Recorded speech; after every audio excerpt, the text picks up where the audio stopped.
మెలకువ కలిగి ఉండుట. ఆ మెలకువలో ఎన్ని మెలకువలు చెప్పాను. మొదటి మెలకువ ఏమిటి చెప్పండి? గురుగులను విత్తి వెళ్ళుట. అక్కడ మెలకువ లేకపోతే అపవాదైన సాతానుడు వాక్యము మధ్య దుష్టమైనటువంటి గురుగులను విత్తిపోవునని మనం విన్నాము. స్తోత్ర, హల్లెలూయా. రెండవది మనము ఏమి విన్నామంటే, ప్రియులరా, త్రోవ ప్రక్కన వేయబడిన విత్తనము. ఇది ఎవరి హృదయములో దేవుని వాక్యము విత్తబడుతుందో దానిని గ్రహించని వారిని దుష్టుడైన సాతానుడు వచ్చి ఏం చేస్తాడు? ఎత్తుకొని పోవును. గనుక వారు నిష్ప్రయోజులు. మరి ఒక విత్తనము ఎక్కడ? రాతి నేల మీద. సరైన విశ్వాసము లేకపోవటం వలన వారు శ్రమలు రాగానే ప్రభుని విడిచిపెడతారు. మెలకువ లేని వాళ్ళు వీళ్ళందరూ. మూడవది ముండ్ల పొదలు, ఐహిక విచారములు. ఈ లోక సంబంధమైనటువంటి అవి కావాలి, ఇవి కావాలి, వాటిని కూడగట్టుకోవాలి, వాటిని సంపాదించుకోవాలి. ఇల్లు లేదు బాబో, ఇల్లు ఇల్లు ఇల్లు ఇల్లు ఇల్లు ఇల్లు ఇల్లు అని ఆలోచన కలిగి. ఒకటే చెప్తాను, నేను దేవుళ్ళలోకి వచ్చాక, ప్రభులోకి వచ్చాక నాకున్న విశ్వాసం ఏంటంటే, ప్రభు బిడ్డనయ్యాను, ఎప్పుడు ఏం చెయ్యాలో ఆయన చేసుకుంటాడు అంతే. క్లచ్చు, బ్రేకు, చెప్పండి, ఎక్సలేటరు, స్టీరింగు అంతా ఎవరి చేతిలో ఉంది? ఆయన చేతిలో ఉంది. పాట మాత్రం పాడేస్తారు. ఎన్ని తల్లొచ్చినా ఏది అడిగినా జరిగేదిని పాడేస్తారు అంతే. పాట మాత్రం పాడేస్తారు, కానీ ఆయన చిత్తానికి లోబడరు. ఐహిక విచారం. నాకు ఫ్రిడ్జ్ లేదు, నాకు బంగారము లేదు, నాకు ఇల్లు లేదు, ఆస్తి లేదు, ఐశ్వర్యము లేదు. ఇలాంటి ఐహిక విచారం ఏం చేస్తుందంటే, ఆత్మీయతలో మీరు ఎదగకుండా, భక్తిలో మీరు ఎదగకుండా, విశ్వాసములో నుండి ఎదగకుండా ఈ లోక సంబంధమైన విచారాలన్నీ మిమ్మలను అణిచివేస్తాయి. అందుకే ఈ విచారములు ఏమీ కలిగి ఉండకూడదు. తగిన కాలమందు దేవుడు కార్యము చేయువాడు. హల్లెలూయా. తగిన కాలమందు దేవుడు నీకు ఇల్లునిచ్చువాడు. ఇల్లు కొరకు నువ్వు దేవుళ్ళలోకి రాలే. ఒంటి నిండా బంగారం సంపాదించుకోవడానికి నువ్వు దేవుళ్ళలోనికి రాలే. ఫ్రిడ్జ్ కొనుక్కోవడానికి నువ్వు దేవుళ్ళలోనికి రాలే. ఈ లోక సంబంధమైనవి అనుభవించుట కొరకు నువ్వు దేవుళ్ళలోనికి రాలే. నీ పాప క్షమాపణ చేయబడిన వాడవై నీవు దేవుని రాజ్యములో ప్రవేశించుటకు నీవు ప్రభుని స్వకీయ రక్షకుడిగా అంగీకరించావు. దేవుని స్తోత్ర. నువ్వు ప్రభుని కలిగి ఉన్నావు కనుక నీకు ఏమి కావాలనో ఆయన ఎరిగి ఉన్నాడు. దేవుని స్తోత్ర. వాక్యములో వ్రాయబడిన దేవుని మాటలు మనము వినుచున్నాం కదా. ఏమి తిందుమా, ఏమి త్రాగుదుమా, ఏమి ధరించుకుందుమా, ఏమి సంపాదించుకుందుమా అని వీటిని గూర్చి మీరు చింతింపనేలా. ఇవన్నీ ఆయన ఇచ్చువాడని మీరు గ్రహించండి. దేవుని స్తోత్రం. అందుకే మనము వాటి మీద ప్రత్యేకంగా మనసు పెట్టకూడదు. వీటి మీద ఈ లోక చెప్పండి, మీకు ఒక మాట చెప్పనా, ఈ లోక సంబంధమైన వాటి మీద మీరు మనసు పెడితే అవి చాలా దూరంగా ఉంటాయి మీకు. దేవుని వైపు మీరు చూస్తే ఎప్పుడు ఏమి ఇవ్వాలో ఆయన ఇచ్చుటకు దగ్గరకు తీసుకొస్తాడు. అందుకే ఐహిక విచారం ఒక ముళ్ళ తుప్ప వంటిది. ఐహిక విచారము ఒక గచ్చ పొద లాంటిది. ఐహిక విచారము, ఈ లోక సంబంధమైనటువంటి విచారములన్నీ కూడా ఒక ముళ్ళ తుప్ప లాంటివి, ఒక గచ్చ పొద లాంటివి. ఆత్మీయతలో ఎదగకుండా, విశ్వాసములో ఎదగకుండా, ప్రార్థనా జీవితంలో ఎదగకుండా అణిచివేసేటువంటివి. అందుకే మెలకువ కావాలి నీకు. దేవుని స్తోత్ర, హల్లెలూయా. అవి ఏమి కావాలో అవి నీకంటే బాగుగా చెప్పండి ఆయన ఎరిగినవాడు. నీకంటే బాగుగా, నువ్వు తలంచిన వాటికంటే, నీవు ఊహించినటువంటి వాటికంటే, నువ్వు అడుగుచున్న వాటికంటే ఆయన ఎక్కువగా ఆయన నీకు ఇయ్యదలిచినటువంటి వాడు. అందుకే ప్రత్యేకంగా వాటి మీద నీ దృష్టి పెట్టకు. అవి ముళ్ళ తుప్పలు, అవి గచ్చ పొదలు, అవి గచ్చ పొదలు, అవి ముళ్ళ తుప్పలు, అవి గచ్చ పొదలు. నిన్ను అడిచివేస్తాయి. ఆత్మీకంగా, భక్తిలో, ప్రార్థనలో, విశ్వాసములో, ప్రార్థనా జీవితములో, అన్నిటిలో నీవు ఎదగకుండా అణిచివేసేటువంటివి అవే. కనుక మెలకు కలిగి జీవించు. దేవుని స్తోత్ర. అది లేదు, ఇది లేదు, అది లేదు, ఇది లేదు అనేటువంటి ఐహిక విచారము లేక నీ చూపంతా దేవుని వైపు పెట్టు. నీ చూపంతా దేవుని వైపు పెట్టు. ఆయన చూసుకుంటాడు. దేవుని స్తోత్ర.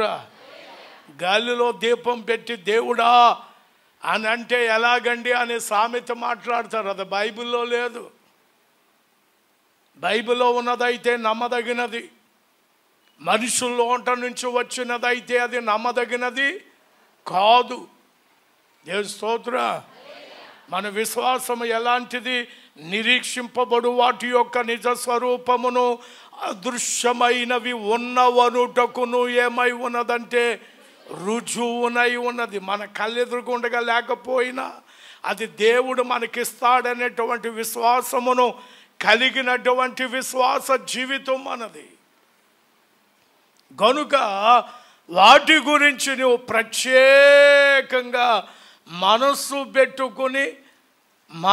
పెట్టుకుని విచారము కలిగి దేవుని రాజ్యములోనికి ప్రవేశించకుండా విడిచిపెట్టబడకూడదు. యేసు ప్రభువారు ఏమన్నారంటే, దేవుని రాకడకు రాకుండా అడ్డగించగలిగినది ఏమిటి అనేటువంటిది మరి ఒక విషయాన్ని ఆయన తెలియజేస్తారు. చూడండి, పరిశుద్ధ గ్రంథము లూకా సువార్త 21వ అధ్యాయము 34వ వచనము నుండి చదువుకుందామండి. మీ హృదయములు ఒకవేళ తిండి వలనను మత్తు వలనను, చూసారా అక్కడ ఉంది మూడవది, ఐహిక విచారం వలనను మందముగా ఉన్నందున ఆ దినము అకస్మాత్తుగా మీ మీదికి ఊరి వచ్చునట్లు రాకుండా మీ విషయమై మీరు జాగ్రత్తగా ఉండుడి. ఆ దినము భూమి అంతటా నివసించు వారందరి మీదకి అకస్మాత్తుగా వచ్చును. కాబట్టి మీరు తప్పించుకొని మనుష్య కుమారుడి ఎదుట నిలవబడుటకు శక్తివారగునట్లు ఎల్లప్పుడూ ప్రార్థన చేయుచు మెలకుగా ఉండుడని చెప్పెను. ప్రియులరా, దేవుని రాకడకు ఎత్తబడకుండా, రాకడలో ప్రవేశించకుండా అడ్డగించేది, మీ హృదయములను మందముగా చేసేది, మీ హృదయములను మందముగా చేసేది, రాకడ సిద్ధపాటు లేకుండా, రాకడ భాగ్యములోనికి ప్రవేశించకుండా, రాకడ సత్యములో ప్రవేశించకుండా మిమ్మల్ని అడ్డగించేది ఏమిటంటే ఐహిక విచారం, ఒక ముళ్ళ తొప్ప. దేవుని స్తోత్రం. వాక్యములో వ్రాయబడిన మాట, పరిశుద్ధ గ్రంథములో వ్రాయబడిన దేవుని యొక్క వాక్యాన్ని మనము లేఖనములో చూడగలుగుచున్నాము. ఏ విత్తబడిన దేవుని వాక్యము ఉన్నదో ఆ వాక్యము ఎదగకుండా నీవు కలిగిన ఐహిక విచారములు ఏమైతే ఉన్నవో, ఐహిక విచారములైతే ఏమైతే ఉన్నవో ఆ విచారములన్నీ కూడా నిన్నేం చేస్తున్నాయంటే భక్తిలో పెరగకుండా, ఆత్మీయతలో పెరగకుండా, విశ్వాసములో పెరగకుండా, ఏమండి ప్రార్థన జీవితంలో పెరగకుండా ముళ్ళ తుప్పల వలె ఐహిక విచారము అణిచివేస్తూ ఉంటే, రెండవది ఏమిటి అనంటే దేవుని రాకడకు వెళ్ళకుండా ఆ హృదయాన్ని ఏం చేస్తుందట, మందము చేసేస్తుందట. ఏంటమ్మా? ఎక్కడికి వెళ్ళకుండా? అయ్యగారు అత్తమని రాకడ రాకడ రాకడ రాకడ రాకడ రాకడ రాకడ రాకడ అని చెప్తున్నారు. నేను రక్షణ పొందిన దగ్గర నుంచి రాకడ రాకడ రాకడ రాకడ రాకడ అంటున్నారు. ఈ రాకడ రాకడతోనే ఉండిపోయాను, నాకు ఏమీ ఉపయోగం లేకుండా ఉన్నదని విచారం కలిగి ఉంటారు కొంతమంది. ముళ్ళ తొప్పల. అందుకే నేను అంటాను, ఏ విషయములోనైనా ఏ విచారం కలిగి ఉండకూడదు. నీకు బండి లేకపోయినా, నీకు వాహనం లేకపోయినా, ప్రియమైన దేవుని బిడ్డలారా, నీకు వాహనం లేకపోయినా, ఇల్లు లేకపోయినా, లేకపోతే ఇంకా ఏవేవో లేకపోయినా, నీ జీవితంలో ఏమి జరగకపోయినా నీలో మాత్రం ఏముండకూడదంటే ఐహిక విచారం కలిగి ఉండకూడదు. దైవజనుడు దేవదాసయ్య గారు ప్రార్థనలో ఒక ప్రార్థన రాశారు. నాకు కావలసినవన్నీ నీకు తెలియను గనుక ఏ కాలములో ఏమి చేయవలనో దానిని నీవే నీ చిత్త ప్రకారంగా చేయము తండ్రి అని ప్రార్థించే వారంగా ఉండాలట. ఏ స్తోత్ర. నేను ఒక ఆమెను ఎరుగుదును.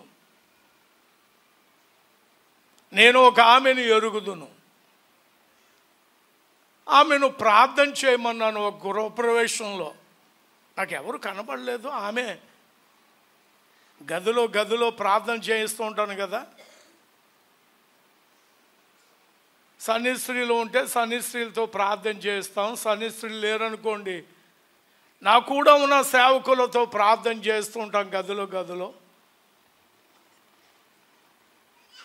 అలాగూ నేను ఒక చోటుకి వెళ్ళేసరికి గృహప్రవేశం చేశాము. గృహప్రవేశంలో అయిపోయాక గదుల్లో అడుగుపెట్టి ఇద్దరు సేవకులు నాతో ఉన్నారు. వాళ్ళకి ప్రార్థనలు ఇచ్చేసాను. 3వ గది ఉంది. ఆ 3వ గదిలో నా కంటికి ఒక ఆమె కనబడింది. నేను ఎరిగిన విశ్వాసే. అమ్మ నువ్వు ప్రార్థన చేయమ్మా, నీ పేరు ఏంటి అని అడిగా. పేరు చెప్పింది. అమ్మ నువ్వు ప్రార్థన చేయంటే, ప్రభువా నీకు స్తోత్రములు అని స్తోత్రములు చెల్లిస్తూ ప్రార్థన మొదలెట్టింది. అందరికి ఇచ్చేస్తున్నావు ఇల్లులు, వీళ్ళందరికన్నా ముందు నేను నిన్ను నమ్మిన వాడను, నాకింకా నీవు ఇల్లు ఇవ్వలేదు, అసలు నీకు దయ ఉందా, నీకు కృప ఉందా అని మొదలెట్టింది. ఇంతకీ బాధ ఏంటంటే ఈమె తీసుకొచ్చింది ఇల్లు కట్టుకున్న ఆమెను ప్రభువులోకి. ఎవరు తీసుకొచ్చింది? ఈ ప్రార్థన చేస్తున్న ఆవిడ తీసుకొచ్చింది ఆమెను దేవుళ్ళలోనికి. ఆమె కంటే ముందు ఈమె ఏం చేసేసిందండి? ఇల్లు కట్టేసింది. ఈమెకి ఇల్లు లేదు. ఇంక ఇదే ప్రార్థన, ఇదే ప్రార్థన. అబ్బాయి వెళ్ళి ఆఫ్ చేయమని అనడానికి లేదు, మంచి కోపంతో చేసేస్తుంది. ఎవరు వెళ్ళి ఇలాగనే ఆగా అనేలాగా ఉంది. సరే, ప్రార్థన అంతా అయిపోయింది. అయిపోయిన తర్వాత పైన కూటం జరుగుతుంది కదా, ఇంటి పైన కూటం పెట్టారు. ఆ కూటంలో ఆ ఇంటి యజమానురాలికి సాక్ష్యం చెప్పడానికి ఇచ్చాను. ఆమె మైకు పట్టుకుని ఒకటే మాట అంది, నేను ఎప్పుడూ నాకు ఇల్లు కావాలని నేను అడగలేదు. నేను ఒకటే అడిగాను ప్రభువుని, నన్ను ఆత్మీయతలో బలపరచు ప్రభు, విశ్వాసములో బలపరచు ప్రభు, ప్రార్థనలో నన్ను బలపరచు ప్రభు అని ప్రార్థన చేసుకున్నాను. అనుకోకుండా దేవుడు నాకు ఇది ప్రసాదించాడు అని సాక్ష్యం చెప్పింది. దేవుని స్తోత్రం. ఆమె ఎదరే కూర్చుంది. ఎవరో ఆ గదిలో ప్రార్థన చేసిన ఆమె ముఖం వైపు అలా చూస్తున్నాను. ముసుగులా లాగేసింది ఎదరికి. ఇవన్నీ బాగా ఉపయోగపడతాయి. ఏంటి ఈ ముసుగులు బాగానే వేస్తారు. కోమ ఏదో వచ్చింది అనుకుని ఇలా లాగేశారు అన్నమాట. ఇలా లాగేసింది మొహం కనబడకుండా. అయిపోయిన తర్వాత అన్నాను, అమ్మా నువ్వు ఎంతకాలం ప్రభులో ఉన్నావంటే ఇప్పటికి 12 సంవత్సరాలండి. ఈ 12 సంవత్సరాల నుంచి నేను ఒకటే ప్రార్థన, ఇల్లు ఇల్లు ఇల్లు ఇల్లు, లోపలికి వెళ్తే చాలట ఇల్లు ఇల్లు, గుళ్ళో అడిగడితే చాలట ఇల్లు ఇల్లు. అంటే ఈమెను ఆత్మీయంగా ఏం చేయలేదు చెప్పండి, ఎదుగుదల లేదు. కొంతమంది ఉంటారు, పెళ్ళి పెళ్ళి పెళ్ళి పెళ్ళి పెళ్ళి పెళ్ళి, బంగారం బంగారం బంగారం బంగారం బంగారం, కారు కారు కాదు కాదు కాదు. దేవుని వాక్యములో వ్రాయబడిన మాటలు, ముళ్ళ తుప్పలు మీ దగ్గర ఉండకూడదు. ముళ్ళ తుప్పలే మిమ్మలను ఆత్మీయతముగాను, ప్రార్థన జీవితములోను, విశ్వాసములోను, ప్రార్థన అనుభవ జీవితములోను వృద్ధిలోనికి తీసుకుని రాదు. ముళ్ళ తుప్పలు అరిచివేస్తాయి, ఐహిక విచారములు అరిచివేస్తాయి, మిమ్మలను ఎదగకుండా అరిచివేస్తాయి. ఆత్మీయతలో ఎదగకుండా, మేలుతో కూడా ఎదగకుండా అరిచివేస్తాయి. కనుక నీవు గ్రహించవలసినది ఏమిటంటే ఇదే విచారం రాకడ పర్యంతము వరకు కంటిన్యూ చేయబడుతుందట. ఏ విచారం? ఐహిక విచారం. ఐహిక విచారము రాకడ పర్యంతము వరకు అది కొనసాగిస్తుందట. రెండవది, ఇలాంటి తలంపులతో ఉన్నటువంటి వారి దగ్గరికి అపవాదైన సాతానుడు వచ్చి నువ్వు ఎంత ప్రార్థన చేసినా నీ ప్రార్థనకు నెరవేర్పు దొరికిందా, ఎంత ప్రార్థన చేసినా నీ ప్రార్థనకు ప్రతిఫలం దొరికిందా, ఎన్ని మార్లు నువ్వు అడుగుతున్నా అది దేవుడు నీకు ఇచ్చాడా అని ఎత్తి పొడవడం ప్రారంభిస్తాడట. ఎవరు చెప్పండి, గట్టిగా గట్టిగా చెప్పండి. అపవాదైన సాతానుడు ఎత్తి పడుస్తాడు, ఎత్తి పడుస్తాడు, ఎత్తి పడుస్తాడు. కొంతమందికి దూరుతూ ఉంటుంది. ఏంటది? ప్రియమైనటువంటి దేవుని బిడ్డలారా, అపవాదైన సాతానుడు ప్రవేశిస్తాడు. ప్రవేశించి ఎంత మాత్రము ప్రార్థన చేసినా, ఎన్ని మార్లు ప్రార్థన చేసినా ఈ ప్రార్థనకు ప్రతిఫలము రావడం లేదని సైతాన్ ఎదిరింపులో చదువుకున్నాం కదా. మాటి మాటికి ఇలాంటి వారి దగ్గరికి వచ్చి అపవాదైన సాతానుడు ఏం చేస్తాడట, నువ్వు ఎంత ప్రార్థన చేస్తున్నా నీ ప్రార్థనకు ఏం దొరుకుతలేదు, ప్రతిఫలం దొరుకుతలేదు. నీకంటే వెనకాల వచ్చిన విశ్వాసులే చాలా బాగున్నారు.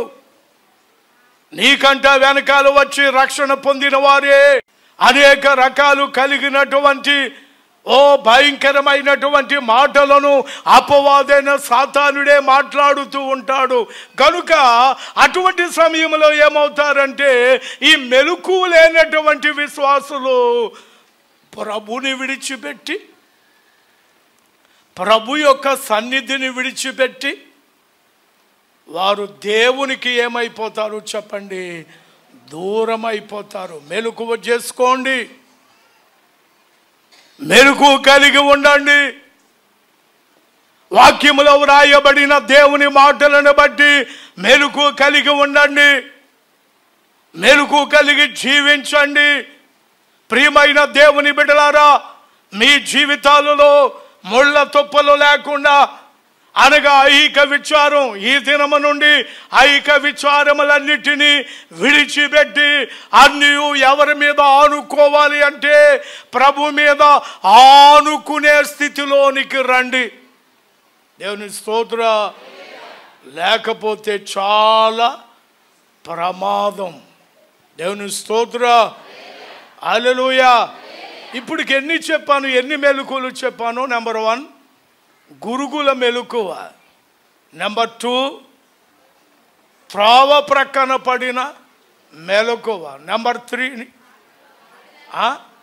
రాతి నేల మీద పడిన విత్తనముల యొక్క మెలకువ. నెంబర్ 4 ముళ్ళ తుప్పల మెలకువ. ఇన్ని మెలకువలు మనం కలిగి ఉండాలి. ఈ మెలకు కలిగి ఉంటేనే మనలో ఒక స్థితి ఏర్పడుతుంది. ఏంటి ఆ స్థితి? చదువుకుందాం. మత్తయి సువార్త. కొన్ని విత్తనములు మంచి నేల మీదను, 13వ అధ్యాయము, కొన్ని మంచి నేలను పడి 1 100 1 60 1 30 ఫలించెను. పరిశుద్ధ గ్రంథములో వ్రాయబడిన మాట 13వ అధ్యాయము 8వ వచనములో మనము చూడగలుగుచున్నాము. కొన్ని మంచి నేలను పడి 1 100 1 60 1 30 ఫలించెను. దేవుని స్తోత్ర. హల్లెలూయా. హల్లెలూయా. వాక్యములో వ్రాయబడిన దేవుని మాట, పరిశుద్ధ గ్రంథములో వ్రాయబడినటువంటి సత్యములు ఫలించుచున్న విశ్వాసులు. ఏమని హెడ్డింగ్ పెట్టుకోవాలండి? ఫలించుచున్న. గట్టిగా. మీరు ఫలించే విశ్వాసుల, ఫలించని విశ్వాసుల? మెలకు ఉందనుకోండి, మెలకువ కలిగిన విశ్వాస జీవితాన్ని కలిగి ఉన్నామనుకోండి, మనము ఫలించే వరుసలోనికి వెళ్తాం. దేవుని స్తోత్రం. ఎన్ని మెలకువలు కలిగి ఉండాలి? 4 రకాల మెలకువలు. ఎవరిలో అయితే రక్షణ పొంది బాప్తిస్మము పొంది ప్రభు బిడ్డలుగా ఉంచబడ్డారో అటువంటి వారిలో ప్రియమైనటువంటి దేవుని బిడ్డలారా, 4వ మెలకువలు ఎవరిలో అయితే జీవించారో అటువంటి వారు ఎందులోకి వెళతారంటే ఫలింపు దశలోనికి వెళతారు. విశ్వాసులు ఎప్పుడు కూడా ఏమవుతూ ఉండాలంటే ఫలిస్తూ ఉండాలి. దేవుని స్తోత్ర. ఫలిస్తూ ఉన్న వారి ఎడలే ప్రభువునకు ఏం కలుగుతుందట? ఆనందం. వాక్యములో అనుసంబంధమైన వాక్యాన్ని చదువుకుందామా? యోహాను సువార్త 15వ అధ్యాయము. యోహాను సువార్త 15వ అధ్యాయము వాక్యాన్ని చదువుకుందాము. నా యందు మీరును మీ యందు నా మాటలను నిలిచి ఉండిన ఎడల మీకు ఏది ఇష్టమో అడుగుడి, అది మీకు అనుగ్రహింపబడును. 8వ వచనం, మీరు బహుగా ఫలించుట వలన నా తండ్రి మహిమపరచబడును. దేవుని స్తోత్ర. వాక్యంలో వ్రాయబడిన మాట ఫలింపు దశ ఎప్పుడు అనంటే మెలకుల తర్వాతే. అప్పటిదాకా విశ్వాసం ఎందులోకి రారండి? ఎందులోకి రారు? ఫలింపు దశలోనికి రారు. ఆ మధ్యకాలంలో నేను అందరినీ సమకూర్చి రోజుకి ఎంతమంది అని నేను వారిని పిలిచి వారి కుటుంబాలను పరిశీలన చేసి వారి కుటుంబాలను పరిశీలన చేసి ఎవరు రక్షణ పొందలేదో, ఎవరు ఇంకా రక్షణలోనికి రాలేదో అడిగి, ఇంకా ఏ కుటుంబాలు ఫలింపులోనికి రాలేదో వాటిని గ్రహించి వారు ఫలింపులోనికి వచ్చున్నట్లుగా నేను వారితో మాట్లాడాను.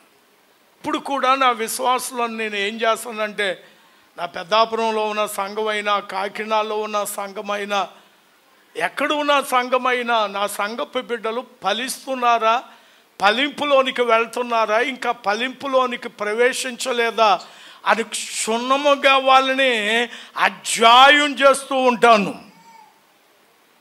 క్షుణ్ణంగా, చాలా క్షుణ్ణంగా. ప్రియులరా, వారు నా దగ్గరికి వచ్చినప్పుడు వారికి చెప్తాను, మీరు ఇలాగూ నడుచుకుంటే ఫలిస్తారు. కొంతమంది వింటారనుకోండి, కొంతమంది వినరు. విన్నోళ్ళని ఏం చేస్తాం? రోజు ఇంటికి వచ్చి తోయలేం కదా, తోస్తామా? దేవుడు ఉండిన చోట్లో కలుసుకుంటాం, దేవుడు ఉన్న స్థలంలో కలుసుకుంటాం.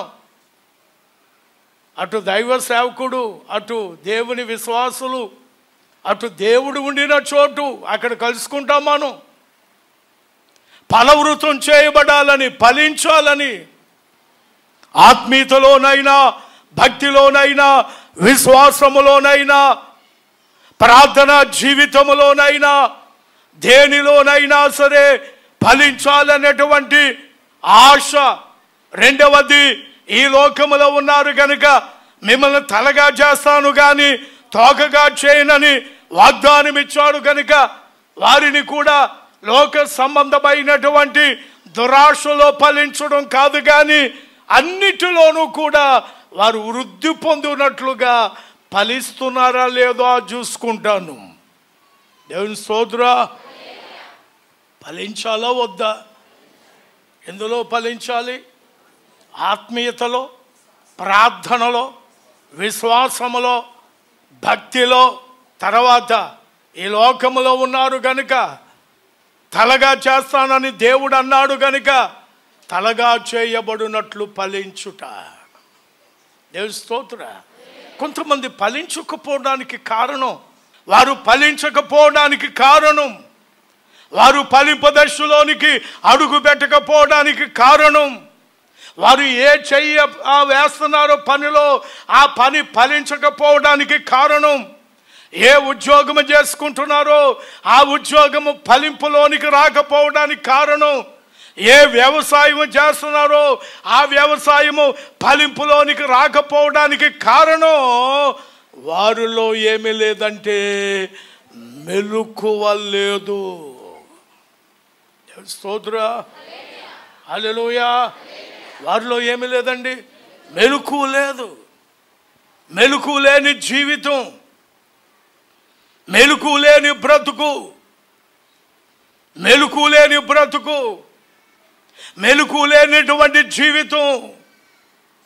ప్రియమైన దేవుని బిడ్డలారా, వాక్యములో వ్రాయబడిన మాట మొదటిది, దేవుని వాక్యము విత్తబడితే ఆ వాక్యము మధ్య గురుగులు వేసి సాతానుడే వారిని పాడు చేస్తే మెలకువ లేదు. కొంతమంది దేవుని వాక్యము విత్తబడితే గ్రహింపని వారిగా ఉన్నారు కనుక వారి మధ్య విత్తబడిన సాతానుడు, దుష్టుడు వాక్యం ఎత్తుకుపోయాడు. వాక్యం లేదు వారి జీవితంలో. మరి కొంతమందిలో ప్రియులారా మన్ను లేదు, సరైన విశ్వాసం లేదు. శ్రమలు రాగానే నిలదొక్కలేకపోయారు, కష్టాలు రాగానే నిలదొక్కలేకపోయి ప్రభులో నుండి పోయారు. రాతి లేని మన్ను నేల మీద పడిన వారు వీరు. మరి కొంతమంది ఐహిక విచారం వలన వారి భక్తిని, వారి విశ్వాసమును అన్నిటినీ అరుచి వేసుకుని మెలకువ లేనటువంటి వారి జీవితంలో ఎప్పుడు ఏమి దొరకదండి, ప్రతిఫలాలు దొరకవు. దేవుని స్తోత్రం. ఎందుకు క్రైస్తవ్యంలో, ఎందుకు క్రీస్తు ప్రభుని కలిగిన వారిలో కొంతమంది పేదవారిగా అనుభవిస్తున్నారు, కొంతమంది మధ్య స్థాయిలో ఉంటున్నారు, కొంతమంది అధికంగా దీవించబడుతున్నారు? కారణం కారణం వారిలో ఏమీ లేదు చెప్పండి, మెలకువ అనేటువంటిది లేదు. దేవుడు స్వార్థపరుడు కాదు, దేవుడు అన్యాయస్తుడు కాదు. నీ ఎడల ఎప్పుడు ఆయన అన్యాయము చేయడు. నీలోనే ఉన్నది, నీలోనే జీవిస్తూ ఉన్నది. మెలకువ లేనటువంటి జీవితము నీలో కనబడింది కనుక ప్రతి ఫలములను పొందలేకపోవచ్చున్నావు. దేవుడిచ్చుచున్న ప్రతి ఫలములతో ఆశీర్వదించబడలేకపోతున్నావు. దేవుడిచ్చే ప్రతిఫలములను అందుకోలేక వృద్ధిలోనికి నీవు ప్రవేశించలేకపోతున్నావు. కారణం ఏమిటంటే నీలో ఏమీ లేదు. చెప్పండి గట్టిగా, ఏమీ లేదు, మెలకువ లేదు. కలిగి ఉంటే ఐహిక విచారం కలిగి ఉంటావు, లేకపోతే శ్రమ రాగానే ప్రభుని విడిచిపెట్టి వెళ్ళిపోతావు. విత్తబడిన వాక్యం ఏది జ్ఞాపకం ఉండదు. అంతకుముందు వారం చెప్పిన వాక్యం ఏంటి చెప్పండి అనంటే 2-3 చెప్పారు. మిగతా వారిలో ఉన్న ఆ వాక్యాన్ని ఎవడెత్తుకుపోయాడంటే ఎత్తుకుపోయాడు, సాతానుడు ఎత్తుకుపోయాడు. మీ మధ్య ఎక్కువగా ఏం పడుతున్నాయంటో గురుగులు పడుతున్నాయి. గురుగులు, సాతానుడు గురుగులు విత్తుతున్నాడు. అవే ఏపుగా పెరుగుతున్నాయి, అవే ఏపుగా పెరుగుతున్నాయి. వాక్యము కన్నా, వాగ్దానముల కన్నా, దేవుని యొక్క శక్తి కన్నా, దేవుడిచ్చిన వాగ్దానము కన్నా, దేవుడిచ్చినటువంటి వాగ్దానము కన్నా అవి ఎక్కువగా పెరుగుతున్నాయి. ఆ వాగ్దానం ఉంది. ఆ వాగ్దానం నెరవేర్పు కొరకు ఏం చేయాలి? కనిపెట్టి ప్రార్థన చేయాలి. వాగ్దానం మర్చిపోయారు అప్పుడే, దేవుడిచ్చిన వాగ్దానం మర్చిపోయారు అప్పుడే. ముళ్ళ తుప్ప కప్పేసింది ఆ వాగ్దానాన్ని, ముళ్ళ తుప్ప కప్పేసింది ఆ వాగ్దానాన్ని. ఐహిక విచారం వచ్చేసింది. దేవుని యొక్క వాక్యములో వ్రాయబడిన దేవుని మాటలను మనం చాలా జాగ్రత్తగా చూస్తున్నాం. ఫలించాలంటే ఫలింపుకు ముందు మీరు ఏం కలిగి ఉండాలని చెప్పాను? గట్టిగా, అందరూ గట్టిగా చెప్పండి. బయట ఉన్నవారు చెప్పండి. ఏం కలిగి ఉండాలి? మెలకువ కలిగి ఉండాలి. గురుగులు వేయబడకుండా, సాతానుడు వాక్యము మధ్య గురుగులు వేయకుండా జాగ్రత్త పడాలి. ప్రియులారా, నీలో విత్తబడిన దేవుని వాక్యము సాతానుడు ఎత్తుకుపోకుండా మెలకువ కలిగి ఉండాలి. శ్రమలు వచ్చినప్పుడు, కష్టములు వచ్చినప్పుడు, నిందలు వచ్చినప్పుడు, అవమానములు వచ్చినప్పుడు దేవుని విడిచిపెట్టకుండా దేవునిలోనే నిలదొక్కుని జీవించే జీవితాన్ని మెలకు కలిగి ఉండాలి. దేవుని స్తోత్రం. 4వది ఏమిటంటే ఐహిక విచారము ఏది మన దగ్గరకు రాకూడదు. ఎవరైనా ఏదైనా వచ్చి అంటే మనం ఏమనాలంటే ఆయన చిత్తము ఎప్పుడైతే ఉందో అప్పుడే దానిని దేవుడు జరిగిస్తాడు. దేవుని స్తోత్రం. ఎలాగుండాలి? ఐహిక విచారము పనికిరాదు. అమ్మా నీకు అది లేదు, ఇది లేదు. నీకంటే బాగా అన్యులు చాలా వృద్ధి పొందేస్తూ ఉంటారు, గొప్ప వాళ్ళు అయిపోతుంటారు, బాగా కనబడుతూ ఉంటారు. దాన్ని నువ్వు మనసులో పెట్టుకుని నేనేటి ఎలాగున్నాను ప్రభు నమ్ముకుని వాళ్ళు చూడు ఎలాగున్నారు. ఎంత ఎలాగున్నా వారు ఎక్కడ రారు? చెప్పరండి, చెప్పరా? ఎక్కడ రారు? పరలోకానికి రారు. వారిని కాపాడే దేవుడు లేడు, వారిని రక్షించే దేవుడు లేడు.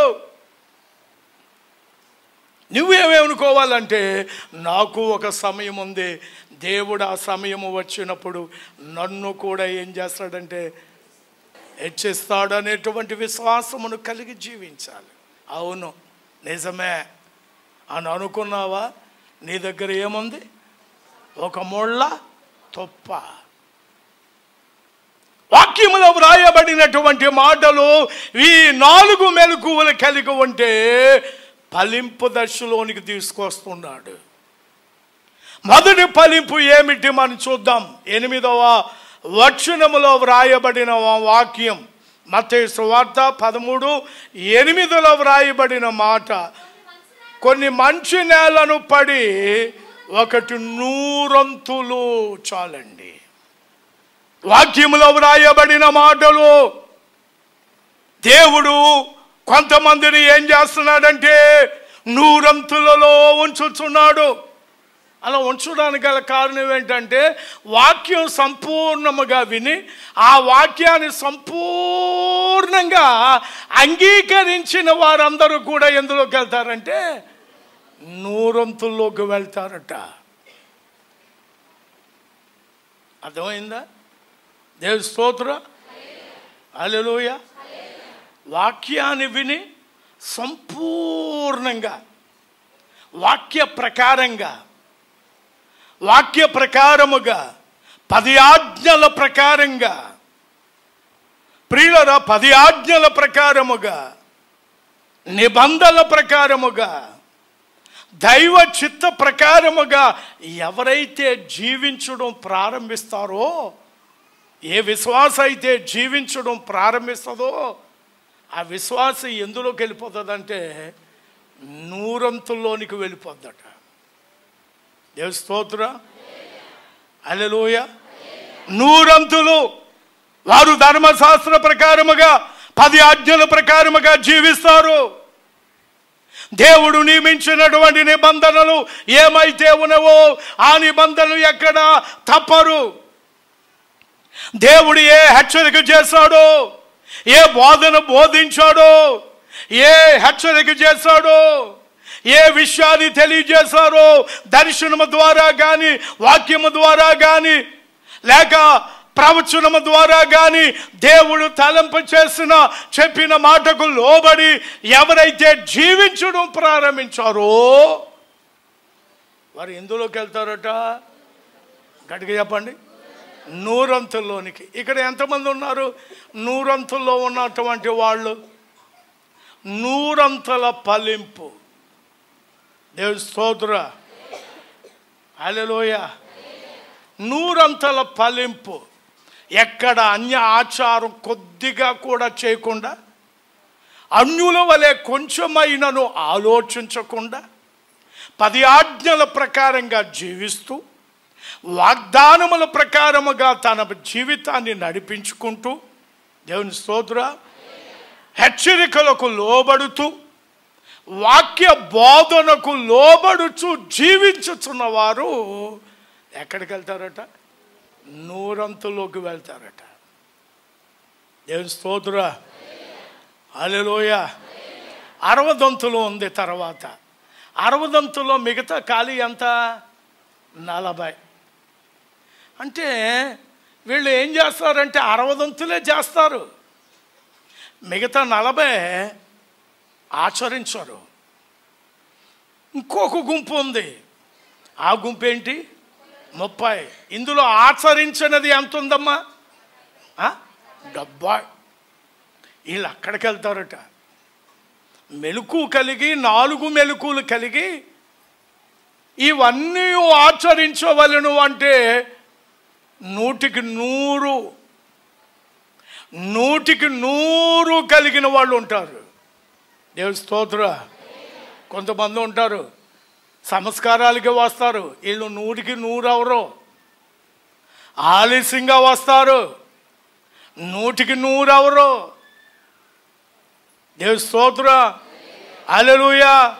మాకు పనులే ముఖ్యం, మాకు పనిపాట్లే ముఖ్యం. ఒక సంస్కార దినాన్ని వెళ్తాం, మిగతా ఆదివారాలన్నీ కూడా ఎగ్గొట్టి పనులకు పోతాం, తాపీ పనికి పోతాం, సీలింగ్ పనికి పోతాం, పెయింట్లు పనికి పోతాం, ఆ పనికి పోతాం, ఈ పనికి పోతాం. పోండే, వెళ్ళిపోండి.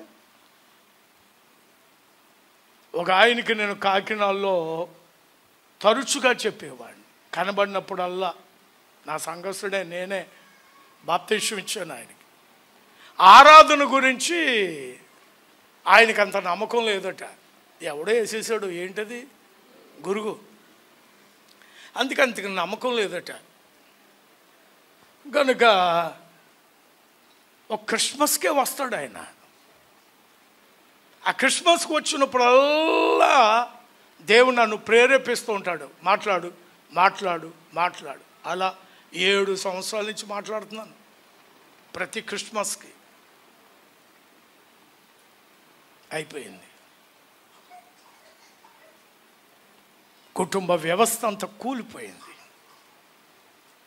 నాశనం అయిపోయింది. భయంకరమైన పరిస్థితిలో దిగజారిపోయారు. ఇప్పుడు లబో దిబో అని ఏడుస్తున్నారు. ఆదివారం ఆరాధనకు రండి అంటే ఎటకారంగా మాట్లాడే వాళ్ళు ఉంటారు. ఆరాధన మానొద్దు అని అంటే లేదండి మేము పెయింట్ వేసుకోవాలండి, సీలింగ్ చేసుకోవాలండి, ఎల్లేసుకోవాలండి, తాపి పట్టుకోవాలండి. 6 దినాలు దేవునికి ఇచ్చాడు. 7వ దినము ఎవరది? దేవునిది. నువ్వు ఎక్కడ ఉండాలి? దేవుని సన్నిధిలో నువ్వు అడుగు పెట్టాలి. ఆజ్ఞ. నీకు ఎన్ని పనులుండి ఏమున్నాయి అవన్నీ పక్కన పాడేసి నువ్వు దేవుని సన్నిధిలో నివసిస్తే ఫలింపు దశలో, లేదా నువ్వు ఎంత కష్టపడు ఎంత తెచ్చుకో మళ్ళా సాయంకాలానికి 0, 0. నువ్వెంత సంపాదించు, ఏమి కలిగి ఉండు, 0. ఉపయోగం లేదు, ఫలింపు లేదు. ఇటు భక్తిలో, ఇటు ప్రార్థనలో, ఇటు విశ్వాసములో, ఆత్మీయతలో, ఏదిలో కూడా ఫలింపు కనబడదు. దేవుని స్తోత్రం. 100 కలిగిన వారు ఎవరు? వారు 100 ఫలించారు. 60 ఎంత ఖాళీ ఉంది, ఎంత 60 ఉన్నారు. 30 వారు ఎలాగున్నారు? దేవుడు ఇవ్వడానికి సిద్ధంగానే ఉన్నాడు. కానీ ఈ లోక సంబంధమైన అనేకమైన పనిపాట్లు పెట్టుకుని ఫలింపులోనికి రాకుండా నువ్వు జీవిస్తున్న జీవిత విధానం ఫలింపులోనికి రాకపోవట. ఎవరిని బట్టి దేవుడు ఘనపరచబడుతున్నాడట? బహుగా ఫలించువానిని బట్టే దేవుడు ఏమవుతున్నాడట? అంటే 30 ఉన్నవాడు కాదా? 60 ఉన్నవాడు కాదా? దైవాశీస్సులు మీకు కలుగును గాక.